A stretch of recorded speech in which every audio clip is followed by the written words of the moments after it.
Hello friends, आप देख रहे हैं आपका चैनल शेयर बाज़ार विद आयुष। और दोस्तों, इस वीडियो में हम 3 कंपनीज़ के Q2 नंबर्स के बारे में हम इस वीडियो में डिस्कशन करने वाले हैं। जो नंबर्स निकल के आए कंपनी के, वो हम समझेंगे इस वीडियो के अंदर कि किस तरीके के कंपनी के नंबर्स हैं और कल कैसा रिएक्शन आपको देखने को मिल सकता है स्टॉक के ऊपर। याद रखिएगा, जो भी हम बात करेंगे वो प्योरली ऑन नंबर्स करेंगे। तो सबसे पहली बात तो ये कि कोई भी रिकमेंडेशन नहीं है, ये जस्ट हम डिस्कस कर रहे हैं ड्यू टू जो कंपनी के नंबर्स रिलीज़ हुए। तो चलिए शुरू करते हैं सबसे पहली कंपनी से, और वो है कौन सी? Mankind pharma. तो दोस्तों, वैसे तो आज मैनकाइंड फार्मा में आज काफ़ी जो मूव था कुछ खास तो नहीं था, बट ओवरऑल अगर आप लास्ट 1 महीने में देखेंगे तो स्टॉक थोड़ा-सा प्रॉफिट बुकिंग की चपेट में आया है।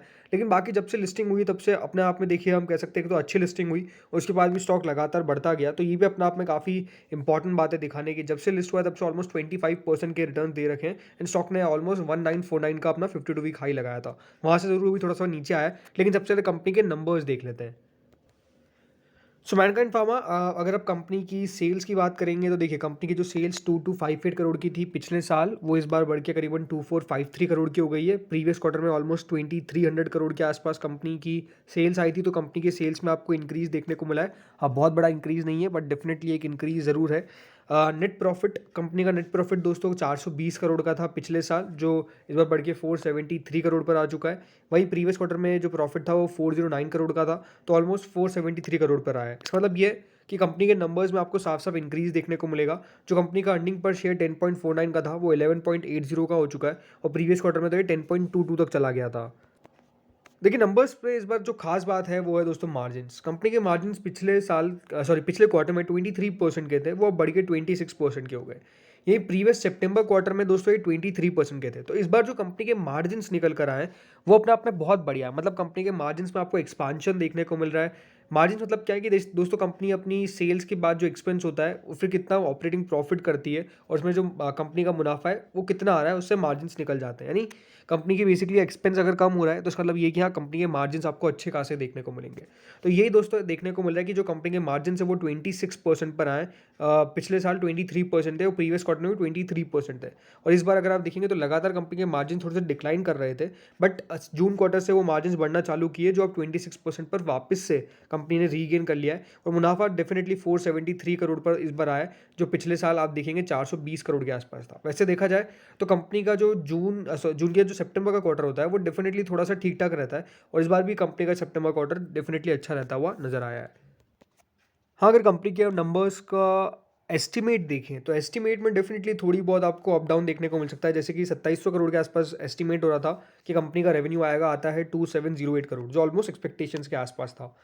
जो कंपनी का ऑपरेटिंग प्रॉफिट मार्जिन था वो बाजार 25.7% मान के चल रहा था, लेकिन 25.2% आता है। अब देखिए जो नंबर्स है वो कंसोलिडेटेड बेसिस पे देखे जा सकते हैं। जैसे अभी मैं आपको बताया कि 26% के आसपास मार्जिन आए।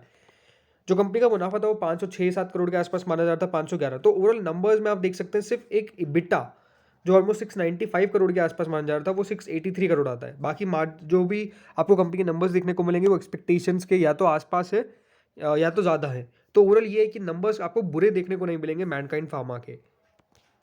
बाकी definitely company one of the मतलब अच्छी कंपनीज में से एक है, one of the best companies में से एक है, राइट। सो यही कि हाँ, इसके अंदर स्टोरी सिंपल है कि आप जो निवेश है वो लंबी अवधि के लिए करिए। अगेन कोई रिकमेंडेशन नहीं है, बट हाँ ये अगर व्यू पूछेंगे तो मुझे लगता है कि एक अच्छी कंपनी है, ज़्यादा कोई प्रॉब्लम आपको खास देखने को मिलेगी नहीं। एंड डेफिनेटली जो ग्रोथ दिखाई है कंपनी ने, उसके बाद जो स्टॉक डेफिनेटली देखिए, इसका आईपीओ आया था तो आईपीओ में सब्सक्रिप्शन इतना रिसीव नहीं हुआ था, जस्ट बिकॉज उस समय वैल्यूएशन थोड़ी सी हाई लग रही थी, बट स्टिल एक अच्छी कंपनी थी। तो उस समय भी 20% का इसने लिस्टिंग गेन दिया, और उसके बाद भी दोस्तों ऑलमोस्ट 22% 25% स्टॉक चला है। इसका मतलब साफ बात क्या है कि दोस्तों कंपनी के अंदर दमखम था, इसीलिए तो चल पाया। तो यही बात सिंपल है कि मैनकाइंड फार्मा के अंदर आपका जो निवेश है उसको लॉन्ग टर्म के हिसाब से बने रखिए। भले कंपनी अपने आप में काफ़ी बड़ी है, बट स्टिल यहाँ पर और ग्रो होने की पूरी पोटेंशियल है। अगली कंपनी आती है दोस्तों L&T, लार्सन एंड टुब्रो। सो अपने आप में ये तो बहुत बड़ी कंपनी है, बट हाँ नंबर्स किस तरीके के निकल का है तो नंबर्स मुझे बहुत अच्छे लगे L&T के।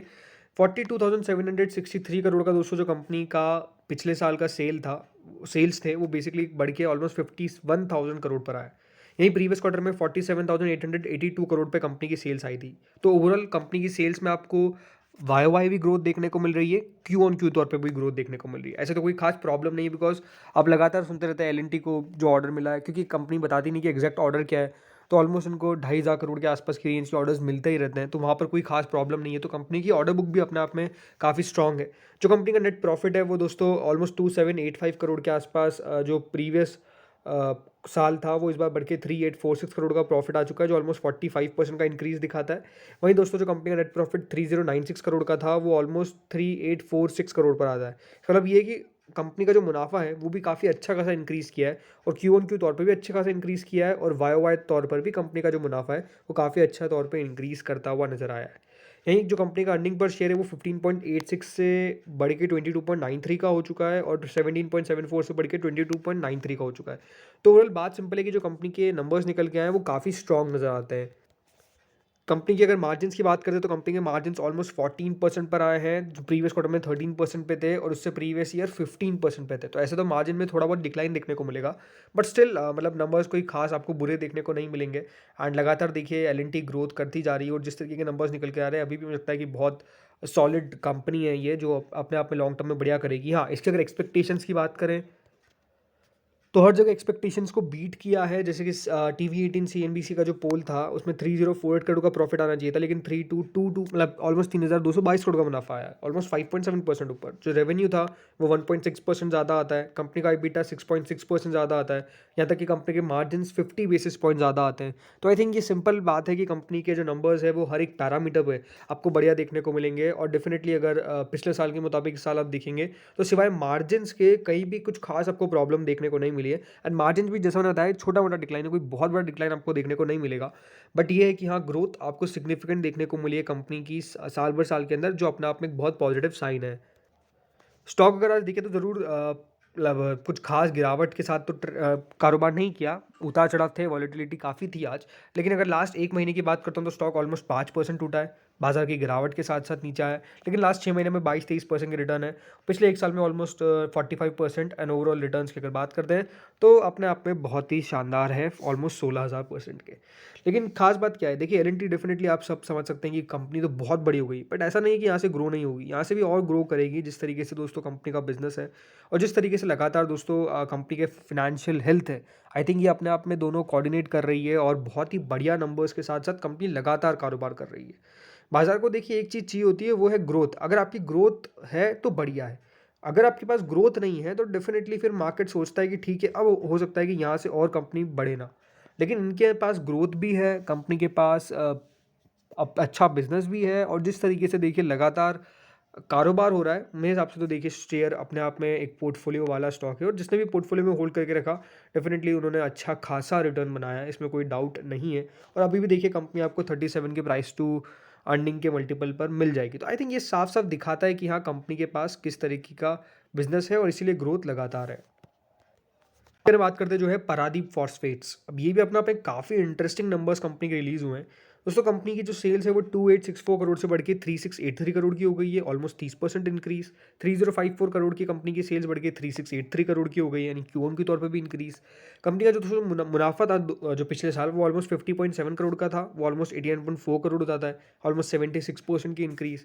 पिछले क्वार्टर में कंपनी ने घाटा रिपोर्ट कर दिया था 119 करोड़ का। ये मैं मानता हूँ वन ऑफ क्वार्टर्स था जब कंपनी का घाटा रिपोर्ट हो गया था, बट 119 करोड़ का घाटे से कंपनी ऑलमोस्ट 90 करोड़ के मुनाफे पे आ चुकी है। तो आपको पता है कि कंपनी की जो अर्निंग्स है वो डेफिनेटली स्ट्रॉन्ग दिखती है। जो कंपनी का अर्निंग पर शेयर है वो 0.62 से बढ़ के 1.10, 77% का इंक्रीज, एंड -1.47 से बढ़ के 1.10। तो नंबर्स इस बार दोस्तों काफ़ी अच्छे निकल कर आए हैं, और आई थिंक एक इंटरेस्टिंग कंपनी हो सकती है पारादीप फॉस्फेट्स। आई थिंक जो फर्टिलाइज़र कंपनी है वो वैसे अपने आप में काफ़ी बढ़िया कर रही है। वैसे अगर आप कंपनी के नंबर्स देखेंगे तो डेफिनेटली कंपनी के नंबर्स बढ़िया है, लेकिन मार्जिन्स की अगर बात करते हैं तो कंपनी के जो मार्जिन थे, क्योंकि पिछले घाटे में थी, तो ऑलमोस्ट -1% के मार्जिन थे, जो ऑलमोस्ट 7% के पॉजिटिव में आ चुके हैं। बट हाँ, ये है कि प्रीवियस ईयर में वो 6% के थे। तो ओवरऑल पिछले साल के मुकाबले इस साल कंपनी के मार्जिन्स में आपको सुधार ही देखने को मिला है। एंड मुनाफा दोस्तों कंपनी लगातार रिपोर्ट कर रही है। ये होता है कि इनके दिसंबर का जो क्वार्टर होता है वो बहुत अच्छा रहता है। मतलब कंपनी ने लास्ट टाइम दिसंबर क्वार्टर काफ़ी बढ़िया रिपोर्ट किया था, उससे पहले भी कंपनी ने दिसंबर का क्वार्टर बहुत अच्छा रिपोर्ट किया था। तो ये कि कंपनी का जो अपकमिंग क्वार्टर रहेगा वो डेफिनेटली बहुत अच्छा रह सकता है, राइट। तो इस बार ये देखना कि कितनी कंपनी की ग्रोथ आती है, बिकॉज कंपनी ने लास्ट टाइम 4398 करोड़ की सेल करी थी, और इस बार देखना है कि क्या कंपनी ऑलमोस्ट 5-6 करोड़ के नज़दीक पहुंच सकती है, राइट। तो वो देखने वाली बात होगी, क्योंकि देखिए सीजनल बिजनेस है, जिस तरीके से देखिए ग्रोथ डिमांड आती है बेसिकली, उस तरीके से कंपनी के बिजनेसेस में आपको नंबर्स रिफ्लेक्ट होते हैं। तो इसलिए जो अगला क्वार्टर रहेगा वो और भी ज़्यादा एक्साइटिंग रह सकता है। बाकी ये भी एक रीसेंट आईपीओ कंपनी थी और जिस तरीके से लिस्टिंग हुई इसकी भी, उसके बाद जिस तरीके के रिटर्न दिए वो भी अपने आप में काफ़ी दमदार थे, इसमें कोई डाउट नहीं है। आई थिंक एक स्ट्रॉन्ग बिजनेस है इसका, फंडामेंटल भी काफ़ी स्ट्रॉन्ग है। एंड जैसे मैंने कहा फर्टिलाइजर स्टॉक वैसे ही अपने आप में काफ़ी डिमांड में रहते हैं, तो मुझे लगता है कि हाँ, यहाँ पर बढ़िया कर सकता है, एक stock to watch out for है मेरे हिसाब से कल के लिए। तो इस वीडियो में दोस्तों इतना ही था, होपफुली आपको वीडियो बढ़िया लगा होगा। कोई इसका प्रादिक फॉस्फेट्स के नंबर्स का हमारे पास कोई भी अनुमान नहीं था, बट हाँ, ये है कि जो भी नंबर्स पे ऑन द फ्रंट पेज दिखते हैं आई थिंक काफ़ी अच्छे हैं। तो इस वीडियो में इतना ही था। Thank you friends for watching this video.